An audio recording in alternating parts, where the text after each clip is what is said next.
लड़की ऑफिस से लौटने के बाद लिफ्ट में दाखिल होती है, तभी अचानक एक आदमी भी अंदर आ जाता है। वह ऊपर देखती है तो चौंक जाती है। वो कोई और नहीं बल्कि उसके एक्स बॉयफ्रेंड का अरबपति पिता है। वह घबराकर बाहर निकलने की कोशिश करती है, लेकिन तब तक लिफ्ट के दरवाजे बंद हो जाते हैं।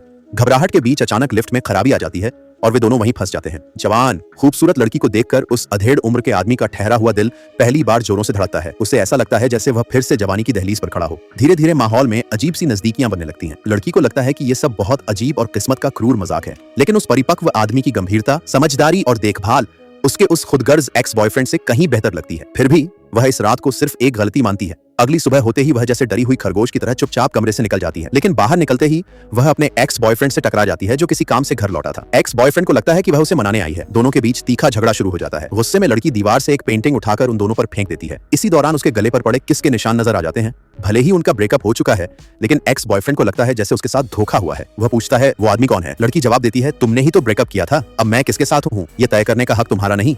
वह ताना मारता है तुम जैसी औरतें तो किसी बूढ़े अमीर आदमी की गोद में ही सुकून ढूंढती हैं। लड़की पलटकर कहती है तो अब मुझे मत कोसना। तभी वहां उसके पिता यानी वह अमीर आदमी आ जाता है। बाहर दुनिया में शेर बना घूमने वाला लड़का अपने पिता के सामने बिल्ली बन जाता है, क्योंकि जैसे ही वह गलती करता है उसके सारे बैंक कार्ड ब्लॉक कर दिए जाते हैं। वह लड़की को साथ लाया था ताकि अपने पिता से मंजूरी पा सके। वह कहता है पापा ये लड़की लूसा परिवार की रिश्तेदार है। पिता जवाब देते हैं लू परिवार हो या कोई और, मेरे सामने सब एक जैसे हैं। फिर वे अपने बेटे से कहते हैं मैंने पहले भी कहा था तेरी पसंद हर बार पहले से भी बदतर होती जा रही है। बेटा पूछता है आपका मतलब है मैं उस आदमी से भी गया गुजरा हूँ। पिता गुस्से में कहते हैं तू तो बिल्कुल निकम्मा है, बदतमीज और मूर्ख। अब कभी मत कहना कि लू परिवार से हमारा कोई रिश्ता है। उन दोनों के बीच हो रही बहस को देखकर लड़की के मन में थोड़ी राहत होती है, लेकिन वह जानती है कि वह और वो अमीर आदमी दो अलग अलग दुनिया से हैं। उसने कभी नहीं सोचा था कि वो किसी अमीर खानदान की बहू बनेगी, वो भी अपने एक्स बॉयफ्रेंड की सौतेली मां बनकर।